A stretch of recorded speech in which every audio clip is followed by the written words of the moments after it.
Los presidentes de China y Rusia se reúnen mientras Estados Unidos apunta a ambos países.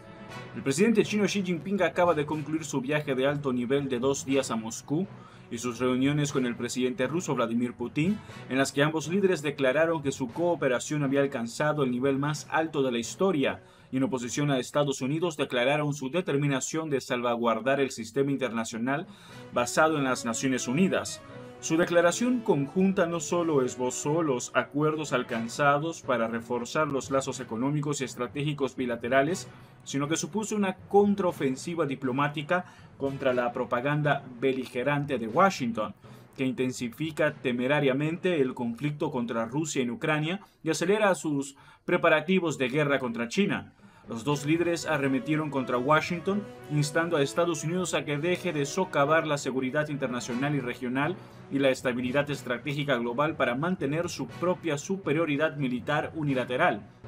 Los medios de comunicación estadounidenses pintan a Xi y a Putin como una amenaza para el orden internacional basado en normas, es decir, el orden posterior a la Segunda Guerra Mundial en el que Washington establecía las reglas. Pero China y Rusia se han unido, a pesar de antiguas disputas y desacuerdos, por necesidad, por debilidad, no por gran fuerza, para hacer frente a la agresión estadounidense y a las provocaciones que amenazan consumir al mundo en una guerra global entre potencias con armas nucleares. No hubo absolutamente nada progresista en la invasión rusa de Ucrania, pero la principal responsabilidad de la devastadora guerra recae en Washington, que empujó a la OTAN hacia las fronteras de Rusia y vertió miles de millones en el ejército ucraniano para desestabilizar y en última instancia subordinar a Rusia.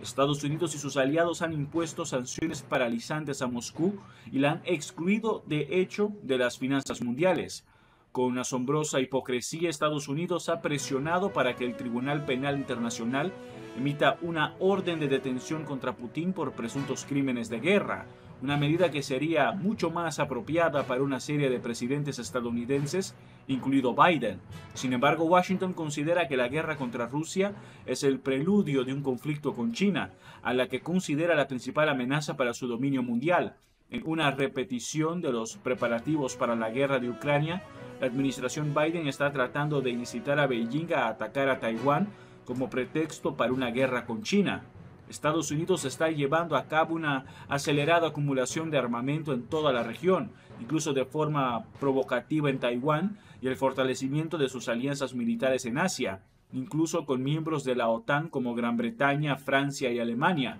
Al mismo tiempo, la administración Biden ha mantenido los aranceles masivos sobre China impuestos bajo Trump y está tratando de paralizar las industrias chinas de alta tecnología mediante la prohibición de la venta de semiconductores avanzados y equipos relacionados. La cumbre entre Xi y Putin en Moscú marca el final de la estrategia geopolítica estadounidense promovida hace más de 50 años por el presidente estadounidense Richard Nixon y su asesor de seguridad nacional Henry Kissinger, que diseñaron un acercamiento a China y una alianza de facto contra la Unión Soviética. El acuerdo se selló con la visita de Nixon a Beijing y su encuentro con Mao Zedong en febrero de 1972. El pacto de Mao puso en marcha el proceso de restauración del mercado en China en medio del auge de la globalización económica en las décadas posteriores. El efecto de estos procesos globales sobre la Unión Soviética y la crisis del dogma nacionalista del socialismo en un solo país produjeron también la crisis que llevó a la disolución de la URSS.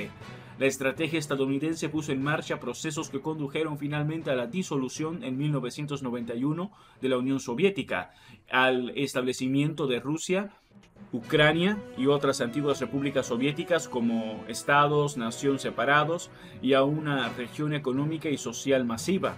El pacto de Mao con el imperialismo estadounidense también abrió la puerta a los procesos de restauración capitalista, estimulados como en Rusia por la globalización de la producción. Más de 30 años después del fin de la Unión Soviética, el imperialismo estadounidense, enfrentado a un continuo declive histórico y a una inmensa crisis económica y social interna, ha dado un giro a su política geopolítica en la última década. Rusia y China, ahora dos potencias capitalistas, han conservado un grado de independencia del orden mundial dominado por Estados Unidos que resulta intolerable para Washington. Esto es particularmente el caso de China, cuya economía se disparó como resultado de la afluencia masiva de inversiones y tecnología por parte de empresas estadounidenses e internacionales deseosas de obtener superbeneficios de la mano de obra barata china. Resulta significativo que sea Xi quien proyecta a China en la escena mundial como el pacificador frente a Estados Unidos. Un aspecto clave de las conversaciones entre ambos dirigentes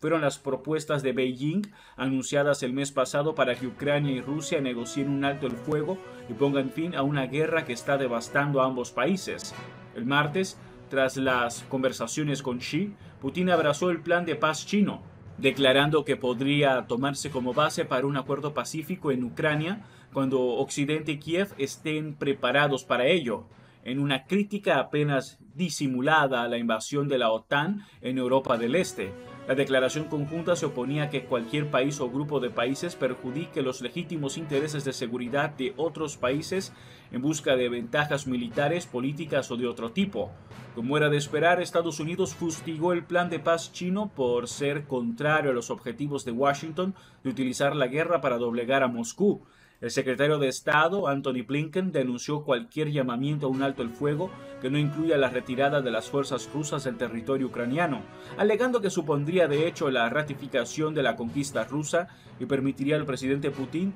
descansar y reabastecer sus tropas. Blinken también se aferró a la orden de detención de Putin, emitida convenientemente apenas unos días antes de la visita de Xi, para criticar a China por no exigir responsabilidades al Kremlin por las atrocidades cometidas en Ucrania, y en lugar de condenarla siquiera, prefiere dar cobertura diplomática a Rusia para que siga cometiendo esos crímenes. A pesar de la postura estadounidense, de la que Kiev se hace eco públicamente, el presidente ucraniano Volodymyr Zelensky se mostró abierto a dialogar con China sobre sus propuestas. Antes de la llegada de Xi a Moscú, se barajó la posibilidad de una videollamada por internet entre los presidentes chino y ucraniano. Citando a un alto funcionario ucraniano, la CNN informó el martes de que había conversaciones en curso entre ambos países para facilitar dicha llamada, pero que no se había programado nada. La declaración conjunta entre Xi y Putin destacaba una extensa lista de asuntos geopolíticos en los que ambos coincidían, así como áreas de cooperación económica que debían facilitarse.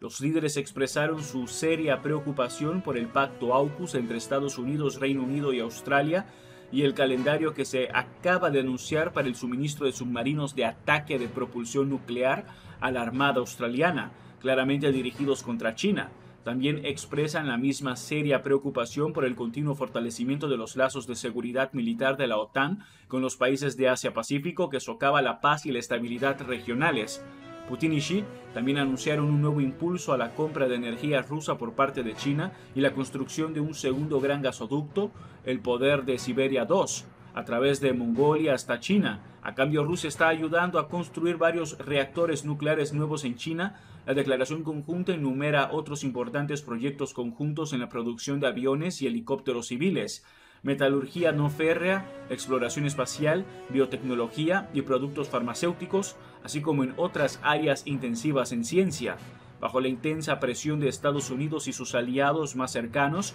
Rusia y China se están uniendo económica, política y militarmente. La última cumbre Xi-Putin es otra señal de que lo que está surgiendo rápidamente son bloques opuestos en una guerra mundial impulsada por el imperialismo estadounidense, pero a la que ni el régimen chino ni el ruso tienen ninguna solución progresista. La única fuerza social capaz de detener la precipitada caída hacia un holocausto nuclear es la clase obrera internacional a través de la construcción de un movimiento unificado contra la guerra en una perspectiva socialista para poner fin al sistema de lucro y su división del mundo en estados-nación rivales, que es la causa fundamental de la guerra. Eso es todo por ahora. No olviden comentar y suscribirse. Hasta el próximo video.